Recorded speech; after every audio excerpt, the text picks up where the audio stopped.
This is a success story. We have to look at attitudes and beliefs and philosophies. Because integration means that you incorporate a child with special needs into what we... It is a message about circles, about belonging, about community. A friend is someone who's there for you when you need them. The message tells us that everyone belongs within our community with all their gifts, no matter who they are. There is a place for everyone. Has something deep down inside that knows when somebody needs a friend. Meet Randy. He is a 14-year-old 7th grader who just happens to have an extra chromosome. He attends regular classes at junior high school. He belongs to a cohesive circle of friends. Randy is a functioning member of society.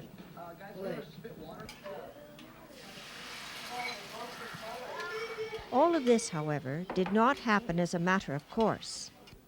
It came about because of the efforts of Nadine, Randy's mother.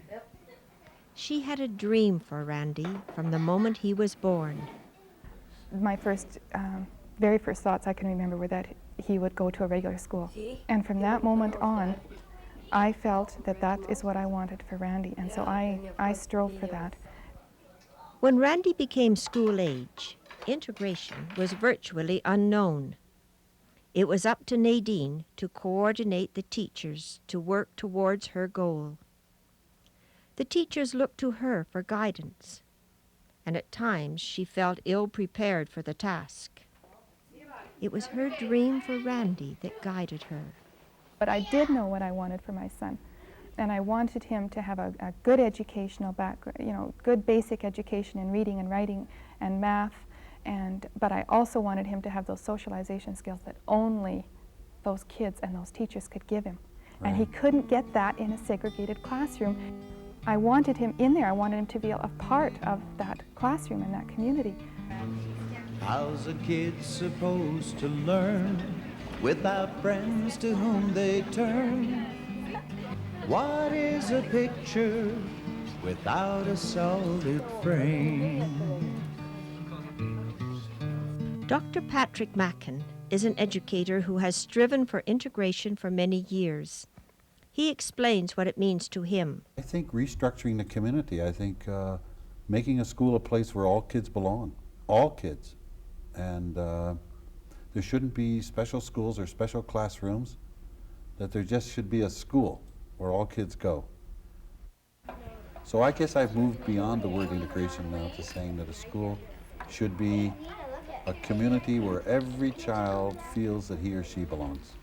The kaleidoscope is such a beautiful image because it's, first of all, the kaleidoscope is something that's constantly changing, constantly evolving and rotating, and that we should be looking at all kids and all of education in that mode of all these different talents and gifts and sizes and shapes of kids, and finding ways in which they can be in class and be in school together. A kaleidoscope of personalities, a circle of trusted friends.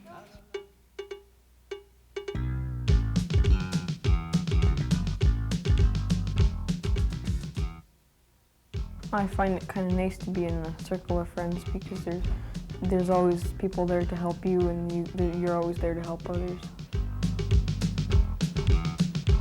We should have had the circle of friends last year because he wasn't as open then. Now we know him better, we're closer to him, and he's really opened up a lot. The Circle of Friends started at the beginning of junior high. We started the Circle of Friends because we thought Randy would need help during the school year, and we also thought it would help us solve our problems and him solve his problems too. This is Randy's circle of friends. They formed a support system around him when he made the difficult transition between elementary and junior high. They help him with everyday questions and problems. The circle meets formally every couple of weeks to talk and share. A kaleidoscope reveals something of appeal. It's the beauty of the mix that astounds. When we come back, we'll see Randy's circle of friends in action. Your combination, your lock with the key is working okay now? Yep. Yeah, okay. We were also having some difficulties with getting to class on time. He's fine. He's fine now. Okay, can you tell us what happened? How did we correct that? My period 6 class, Mrs. Gross, she timed them. Most of us have 4 circles in our lives. The first includes our most intimate relationships. The second, friends and acquaintances. The third, the people we associate with. And in our 4th circle are those we pay for services, like doctors and lawyers. With a child with disabilities, Circle 2, acquaintances, and Circle 3, clubs and places I work, organizations I belong to, don't exist. And that's the tragedy of their lives. Mm-hmm. The only people in the life of a child with disability, family, paid workers, Paid workers. therapists, social workers, group home directors, government people. And so there's that whole space in their life misses. Now let's remove the inner circle. What happens when those parents die? Randy's circle helps him solve problems and gives him a solid support system. But it gives him more than that. The circle is a group of friends. They all consider each other true friends. So you're getting back on time, all by yourself. That's great, Randy. Good. Okay, any concerns?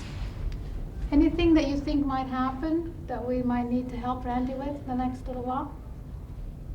Are you going to the dance, Randy? What dance? Next Friday. Not tomorrow. Next Friday. Next Friday, I just my mom about that. I like to ask her. Yeah, but he lets me stay for at 10, probably. Yeah. And he picks me up. And Mom would say, how's my dance? I'd say, great. Randy has found the music at the dances too loud. His friends found an easy solution. Same with the dances. Yeah, But we go out in the lobby and dance with yeah, him. he dances outside. Or we bring him Good. Halfway in the gym or something. Or else we can get him here. All over this country, students who are labeled handicapped and segregated are integrating into regular classrooms.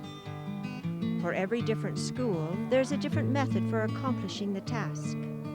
Whatever the method, the result is the same. Kids who were once segregated are now a part of the whole. They are becoming known by their peers. They will grow up a part of the community. It is a transition in our education system and ultimately within our society. There are benefits, but the benefits are born of work, and teachers are at the forefront of the transition. I'm working with Jeff Burr and Betty Anton in the computer room. It's a typing class. Actually, I was a little nervous as I really didn't know what to expect. As I became more familiar with the students, it really became less of a problem, less of a concern. I find them very easy to work with. Like I mentioned before, it does take some extra work occasionally, not all the time, but it also can be very rewarding. Emmy Lou does not have a formal circle of friends, but she is still surrounded by a group of her peers who find it quite natural to be her friend, simply because she is a part of the class.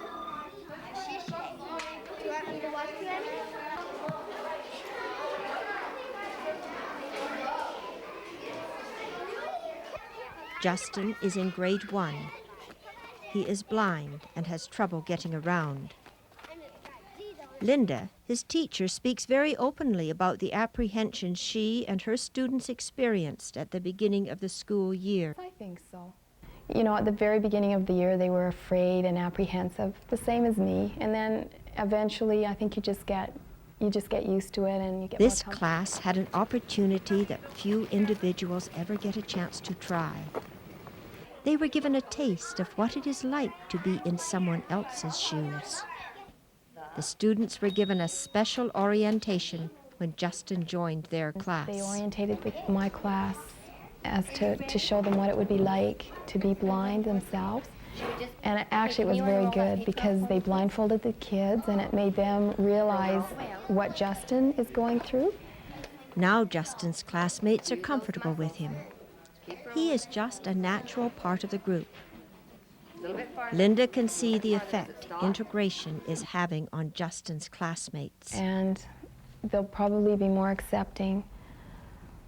And I think they'll look at handicapped people as more a part of society than they have been looked at before. What Randy Chandler has taught me most is that he's a person, and we can touch him, and we can love him, and we can hug him. And most of all, we can really discipline him. And that's, I think, the thing that we're most scared to do, is make him... I look upon the year with Randy as being a learning year. It was a time of frustration, not knowing what was expected of me as a classroom teacher, how much so-called education I would be able to provide for him. At one point, I did look at putting him on an individualized program, but it doesn't fit. If he's going to be in a classroom, he needs to operate in the same, he needs to operate with the class, socializing with them, sharing in discussion with them. If he's on an individualized program, it's not going to be beneficial to him. It takes this kind of a commitment to really make integration work in our schools. It takes a team effort in which not only the teacher and the students are involved, but the classmates, the principal, and most of all, the parents. We take a lot of parent input. We still are convinced that parents know their own children far better than anybody else does. And so we really rely on the parents to tell us what the needs are. It's usually been the most important part of a meeting is to get from the parents things that they have seen that they needed. It's incredible, the power that this wields, and my dream for Randy. All of these people, parents, teachers, friends, have come together to talk about their experiences and their thoughts. We all have different needs, we all have different speeds, but there's one thing that makes us all the same. We must pause now, but when we return, we'll hear from them. Our program for Justin is just wonderful, and they're using his imagination that he has. It's just wonderful, and the kids love to come around and take him out for recess and just play with him as a friend, and it's. I think we don't use kids enough, and I think that's why with Randy's Circle it is just so wonderful to be involved in something like that, because the kids, their opinions. When the teachers and the principals and all the kids finally realized that he was just another kid, then everything seemed to mellow out a little bit. But as adults, as we've all said, we have the hang-ups. You know, we have, because we weren't taught any differently. Our kids are taught differently now. You know, and maybe if we had had that experience, we would be okay too. Joining the group this evening are two parents who are relatively new to the topic at hand. Kevin and Arlene have a daughter, Jennifer. She is in grade 1. To learn the true value of a person, I mean, you have to experience that person. And if they're segregated and their potential is more or less leashed, you know, how many people have had their minds held back from achieving, you know, what their optimum potential could have been through segregation? You know, had they been given the equal integration opportunities and not been put into a carved-in stone curriculum where this is all you're expected to do. Learn how to make the bed, you know, don't worry about reading. Society doesn't expect you to know how to read. All they expect you to be able to do is, you know, just to get by with as minimal supervision as possible, because we have group homes that we can put you into. When Jennifer became old enough to attend elementary school, Kevin and Arlene approached the school with the request that their daughter be integrated into regular classes. They were refused. The second school they approached welcomed them with open arms. It's really working out well because Jennifer is responding to what we would call normal 6-year-old behavior. She's getting the modeling from the other children. From the very first day that Jennifer walked in the class, I don't think anyone saw her, the children, as any different. She was just another grade 1 student coming in. Is that the way it's spelled? At the beginning, we had to sit right next to her, or we got the whole paper or book would be ripped or scribbled on. The task was just never completed. Now we can give her a task and walk away, and she can complete it by herself. Come back and say, look what I did, really proud. This teacher has had the total support of her principal in the education of this child, and the results are instructive to us all. I feel that I am backed up. I feel that I don't think I would have been able to do it as successfully if I didn't have people I could say, this is what I'm experiencing today, I'm pulling out my hair, and get a sounding board so that I could go and try something different. I think above all, the teacher needs to know that whatever they want, whatever they need to assist them in integrating that child into their classroom, I will provide. They have to know they have my support. We have to start planning well ahead because you're not going to put a ramp in the day before school starts for a child that's in a wheelchair. I think the teacher, the administrator, the parents need to understand the philosophy and the concept of a circle of friends. And it will develop naturally, and we have certainly seen that with Jennifer. But unless we're formally aware of the process of how the circle develops and how you can formalize it later on, then it's a little haphazard. And you're the dad? I'm the dad. You're the dad. And these are all Kent's friends in grade 6 last year, going into 7 this year, right? Well, that's wonderful. Magnificent. Kent Circle is just newly formed and is about to participate in a very important procedure. First of all, say thanks a million, because what I'm going to do is kind of lead you through this, what we call a map. We're going to do a map, and we're going to do a picture of Kent and see what we can come up with as far as seeing how we can enrich his school program. A map is a planning session. It is the tool by which the dream of integration is made reality. These people are all closely linked to Kent in one way or another. Most importantly, they are all functioning as a team. Their goal is to see Kent realize his greatest potential. Linda Peterson, I'm Kent's mom. Kent's mom. I'm Tammy Peterson, and I'm Kent's sister. I'm Erin, and I'm part of Kent Circle. Okay. Who's this guy? Who's this guy? I'm Kent Peterson. I'm in the middle of my circle. Oh, that's great. In effect, the group is brainstorming. They talk about who Kent is, what they dream for him, what Kent dreams for himself. As we begin to discover who Kent is, and it's very important, I think, to maybe ask Kent, what do you want to be in your life? What would you like to, after you're all through school and you get to be the great big age of 21 or 22, what would you like your life to look like? What do you want in your life? Taxi driver. Oh, wonderful. So he wants to be a taxi driver. You ever thought of anything else? So that'd be great. Where would you like to live?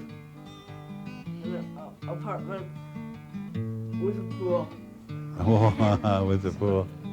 So Mom and Dad, would you like to see anything else in Kent's life? To make Kent's dreams come true, they work at revealing his talents and gifts and the areas in which he needs to improve. You know, when you look at that, you have a very interesting human being here. You have a person who's got a very positive attitude, one who will always ask for help. He's not hung up on his own ideas or his way of doing things, and he's a person who's very sensitive to others. When you put those three things together, you can think of his dream. Begin to think of how could we keep enhancing those things and allowing those to develop and grow. One thing that I see, it says there that Kent enjoys reading, and that's true. And it also says that he needs to broaden his interest a little bit. There's some very, very good children's magazines which talk about science, social studies, things happening around the world, world events. And I think if Kent started reading some of those during the summer. By the time they have finished, the group has formed an action plan for Kent's success. His new teachers will be given the information that has been formulated in this mapping session. This meeting will take place in a few weeks, but for now, a lot has been accomplished towards easing the anxieties of his family. There's a lot of fears with that, but then when I hear this kind of stuff, like, it just makes me feel good to know that, you know, there are other kids, there are peers that have been with him. I can just feel, like Nadine said, the burden just off my shoulders, you know, like, because if there's something happening, somebody will. How do you feel about being here with all these people who are so interested in you? And Excellent.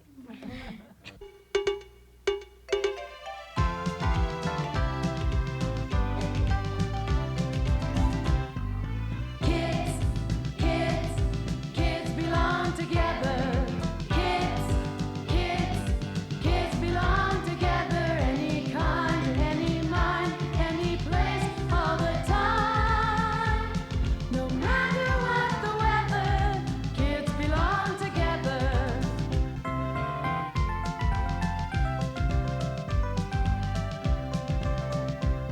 We all have different needs.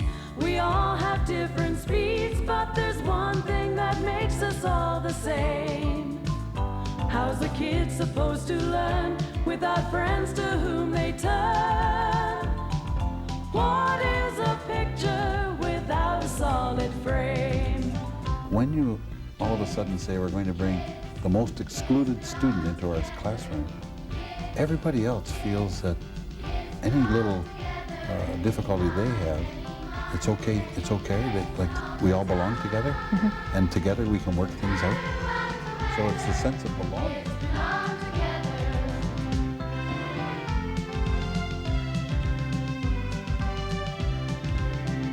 Well, a circle of friends is one that never ends, like ripples moving outward and beyond.